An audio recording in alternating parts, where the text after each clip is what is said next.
Winter on the Pack, page 24. The pack had closed around Endurance. In the words of Ortiz, they were stuck like an almond in the middle of a chocolate bar.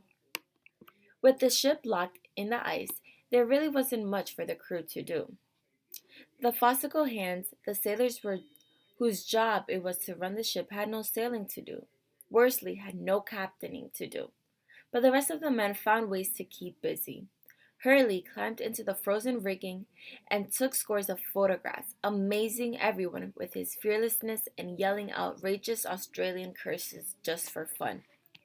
Green's job in the galley was one that never varied, no matter what, and he had the stowaway Black Barrow to help him. The crew needed to eat, whether the ship was moving or not. The scientists on board kept up with their experiments, such as they were. Reginald James, the physicist, tinkered with the ship's primitive radio. It was only a receiver, so they could not send news for their predicament, and even under the best conditions, the radio was barely capable of picking up the monthly signal from the Falkland Islands. But that never did come through, even after James rigged up an extra length of antenna wire. Boreholes were drilled through the ice for soundings and water samples. Some of the men tried to create some excitement for their biologist, Robert Clark, by putting some pieces of cooked spaghetti into one of his specimen bottles of ocean water. The close-mouthed Scottish scientist never mentioned this incident.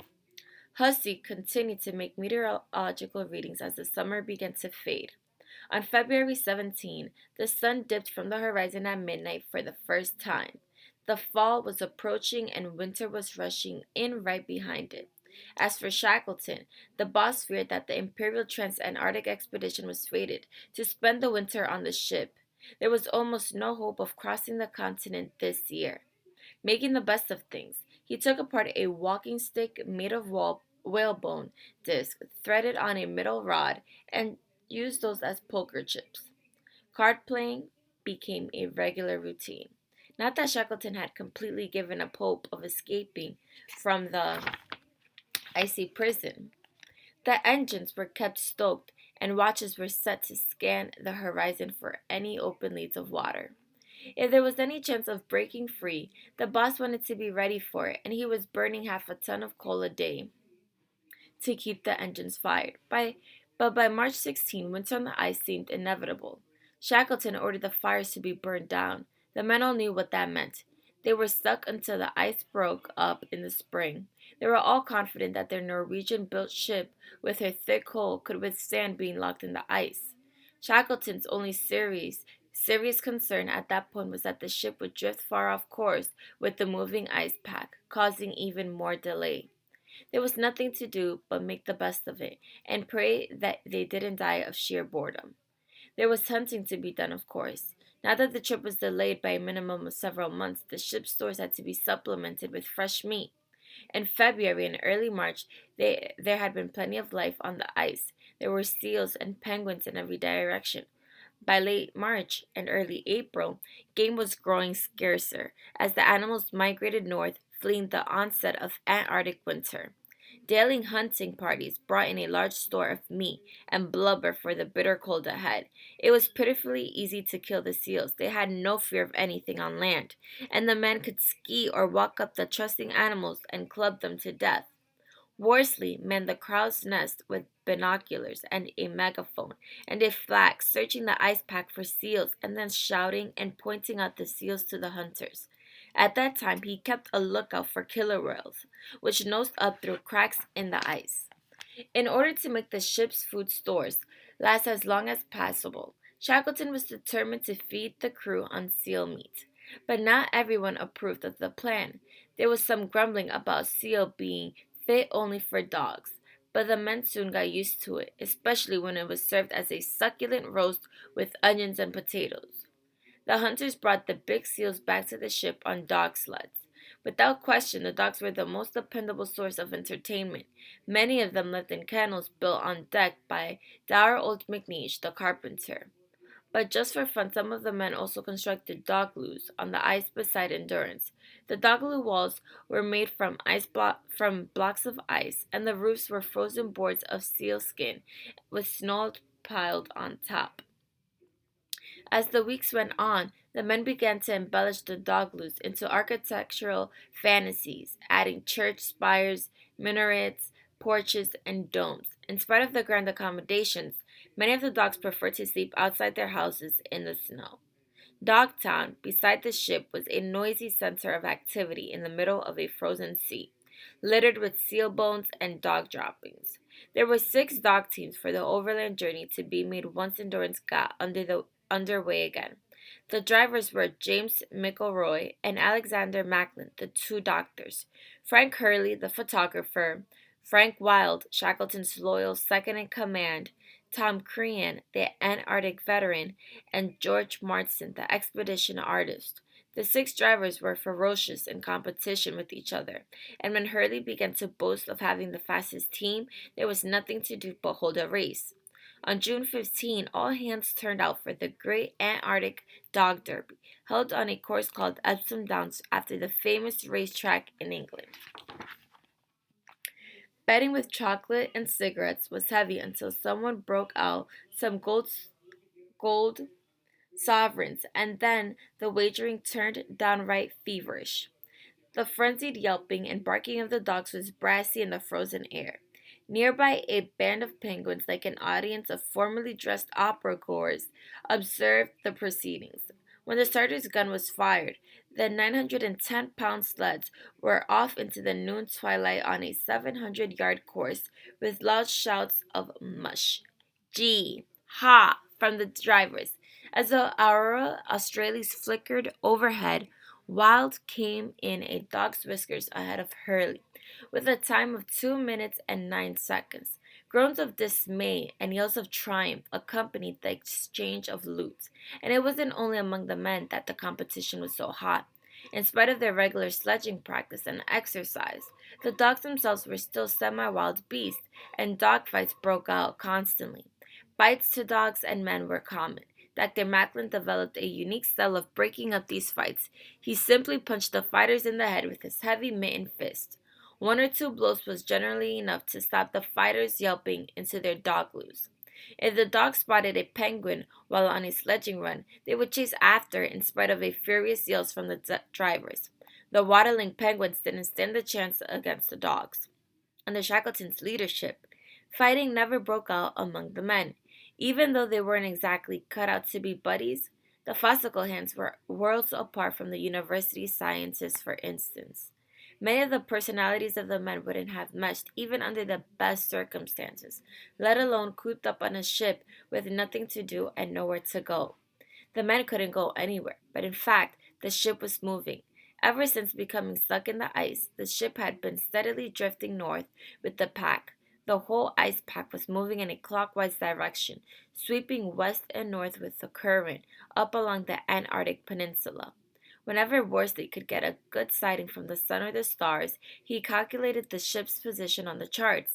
They were making steady progress toward the north, and they all knew that eventually the pack would break up as it reached warmer waters.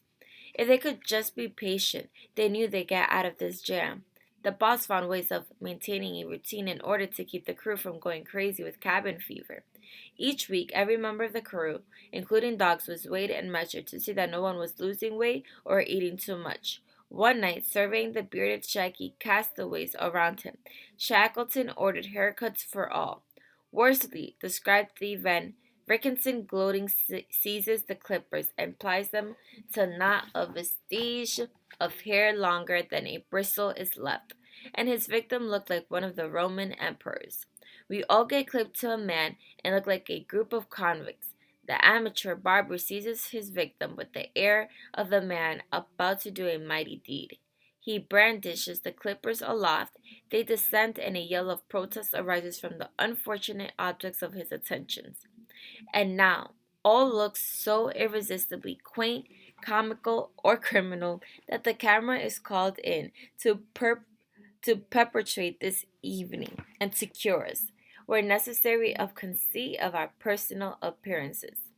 Card playing, guessing games, impersonations, listening to gramophone records, slide lectures, reading aloud, the men found ways of entertaining themselves and keeping their thoughts occupied in the long, dark winter months.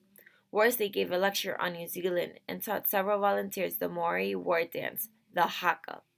There was a singing contest to determine the worst singer, and the votes overwhelmingly went to the boss.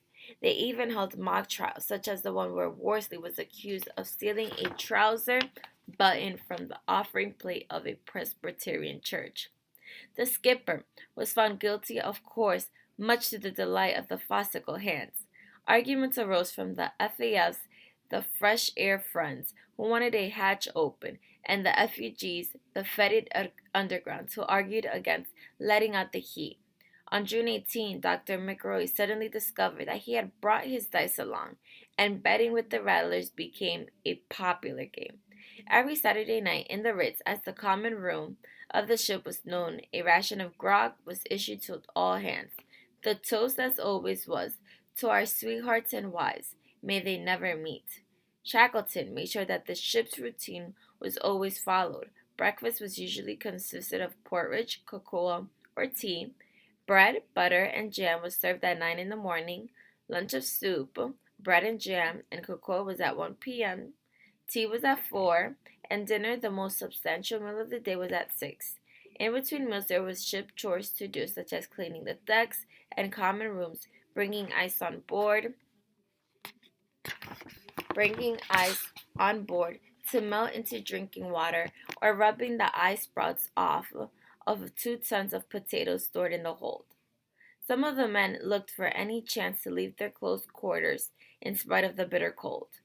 Or Ordleys found a bicycle in the hold of the ship and practiced trick riding on ice around Endurance. He also took long rides in the darkness until the day he got lost and had to be rescued.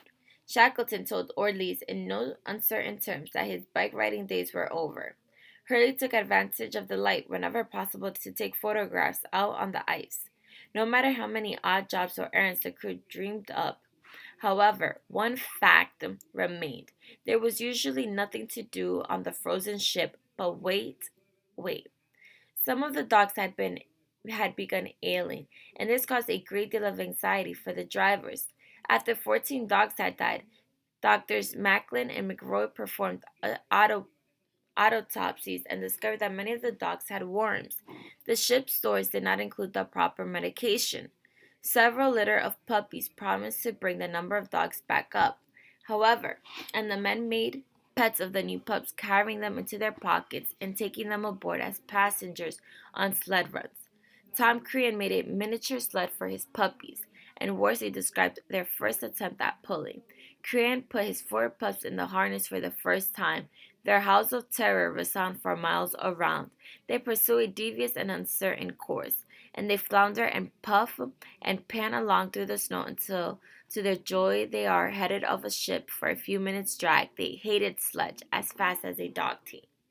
The men were becoming very attached to their dogs, making straw mattresses for their dogloos, saving special treats for their favorites, and even crawling into the dogloos on occasion to share the dog's warmth. The puppies were kept on board the ship, where they occasionally got loose and ransacked the stores. Many nights, the teams set up a wolf pack hall, sending their lonesome cries up toward an aurora australis that was bright enough to cast shadows on the endless field of ice. Cabin fever reached its peak on midwinter day, June 22, when the crew celebrated with a raucous party. There were mock lectures and sermons, and then Kerr, the second engineer, made an entrance dressed as a tramp and began singing a ridiculous rendition of Spagoni the Toreador. He started out too high, and Hussey, who was accompanying him on the banjo, kept hissing, "Lower, lower." Next, Marson took the stage dressed as a country bumpkin to sing Whitcomb Fair. Some of the men played a discord fantasia on homemade instruments, setting the dogs outside howling. At midnight, Green served up a snack of fried bread and onions, which everyone dug into eagerly. Then Frank Wild taped the embers from his pipe and stood up to recite "The Wreck of the Hesperus" by Henry Wadsworth Longfellow. The Ritz grew solemn and still as he recited the mournful shipwreck saga, and the wind outside shrieked into the frozen rigging. There was no more jokes. The party ended with a toast and everyone singing, God Save the King. The Antarctic winter was half over when the men finally retired to their cabins and bunks. Outside in the darkness, the endless mass of pack ice was grinding against itself like a restless giant breaking mountain in its sleep.